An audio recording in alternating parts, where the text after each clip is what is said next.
course. Yeah. Who was the hottest chick you ever worked with?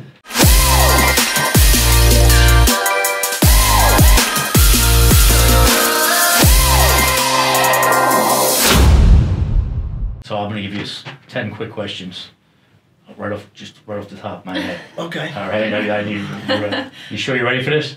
Oh, water first. Oh yeah, drinks the water. And, all right, ready? Go.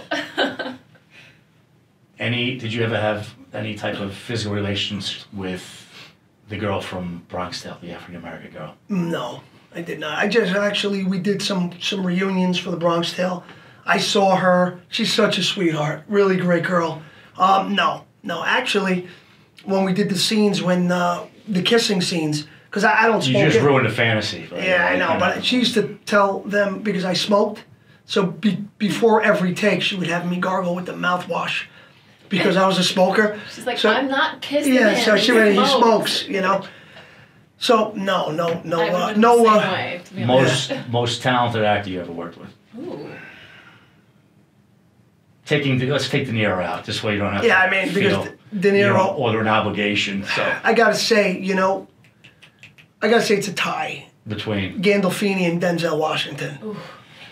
That's a good time. Yeah, those two guys. Yeah, I worked with Gandolfini. I never worked with... I want to say one, but then I think of the other, and I can't say it. Just like... What made them... What did they do that made you... Just the way they bring the emotion so fast. From 0 to 60, bang. Right. You know... Shoot their fire out of their eyes. eyes. And it's so natural, and it's so real, and, I mean, working with these talented, actors, I mean, it doesn't, I mean, Gandalf, I mean, this, just like the scene in the Sopranos. And they're totally different, too, which is right. funny. But they're both great. Both great in their own way.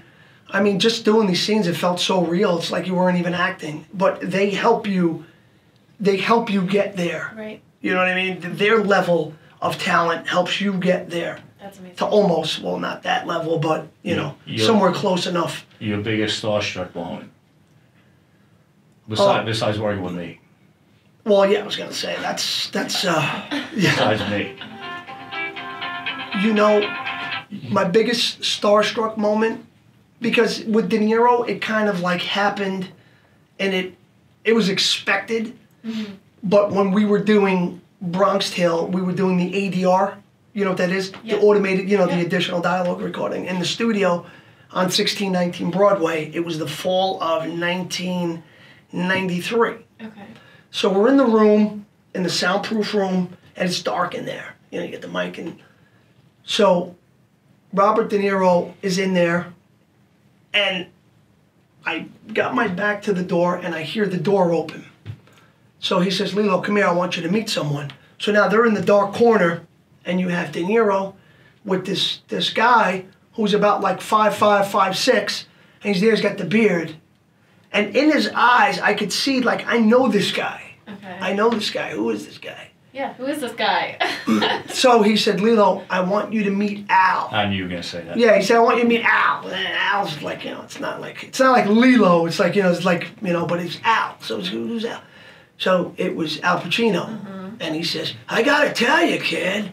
And once I heard it, he said, I gotta tell you, kid, the Bronx Tale's terrific. So he's sitting there in the corner, and I was like, whoa. Once I heard the voice, it's Al. And then I was like, okay, now I know who he is. And that was the, I was like, I got choked up. Of course. Yeah. Who was the hottest chick you ever worked with? You know what? I gotta be honest with you. It was this girl that I worked with. I don't think anybody would know her, but she was a beautiful girl. We did this thing called Dead Man's Gun. I don't know if you remember. It was a Showtime. It was a show. Okay. It was a gun touched by evil. Okay. And every episode, the gun would end up in someone else's hand, and then their lives would be touched by evil. So it was a romantic comedy. Yeah. So. Wait, what? No. Yeah. So it was this girl. Her name was Lelania Ginsberg. I got an IMDb her. And I got to tell you, it was like, because we had like a little love scene. Okay. And it was like, this takes place like way back in the day, where I'm like this Italian guy, the whole thing. And I'm coming across the country in a horse and carriage, and I meet her on the way, and her family was in the guns there, and her family was killed, and I kind of take her under my wing, and we're in the horse, and she's like Swedish, and we have the whole thing.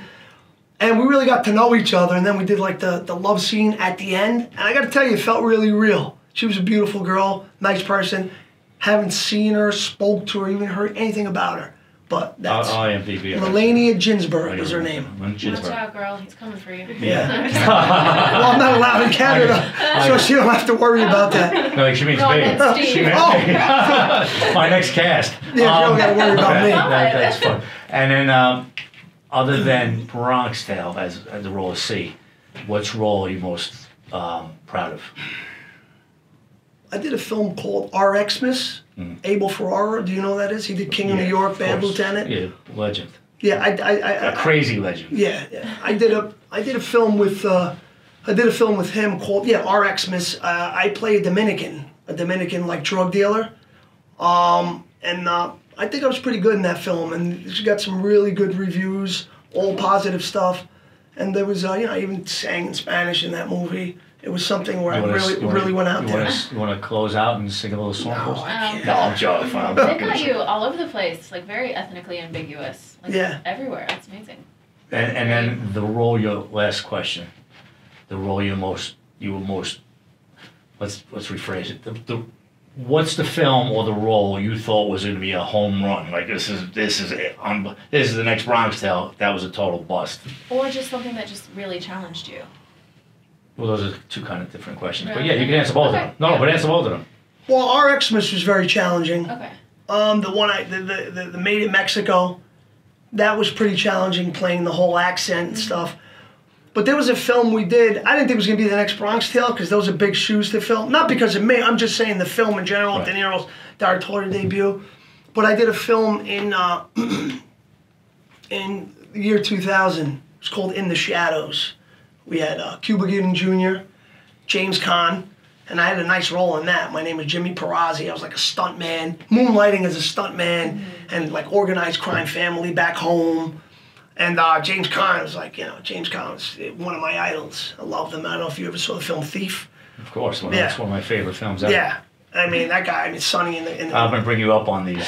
Steve's got everything. He knows everything. Watch that movie Thief. It's Michael Mann. Okay, and it's like, he's so good, right? The leather jacket with the car. Yeah. It's like, beautiful movie. And I work with these guys.